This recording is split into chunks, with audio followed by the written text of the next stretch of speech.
La 79a edició dels Premis del cicle d'escriptors cinematogràfics, celebrada dilluns 5 de febrer al Palau de la Premsa de Madrid, va guardonar La Societat de la Neu, dirigida per l'acadèmic J.A. Bayona, com la gran triomfadora de la nit.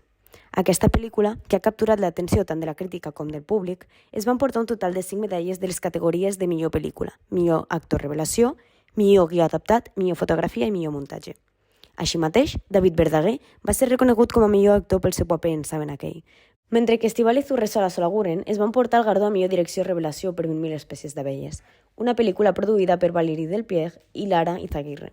En el terreny de l'animació, Robot Dreams, sota la direcció de Pablo Berger, va obtenir la medalla a millor pel·lícula d'animació, i també Alfons de Vilallonga guanyant en la categoria de millor música. El documental Joan Mariner, un segle de cinema, dirigit per Maria Lluïsa Pujol i dedicat al director de fotografia i Goya d'Honor d'enguany, Joan Mariner, va ser guardonat en la categoria documental destacant la seva contribució al cinema espanyol. Aquests premis, els més veterans de la crítica espanyola, s'han atorgat des de 1945, reafirmant el seu compromís amb la defensa i divulgació de l'art cinematogràfic. La cerimònia d'enguany no sols ha celebrat els assoliments cinematogràfics destacats, sinó que també ha servit com un recordatori del talent i la diversitat en la indústria del cinema espanyol.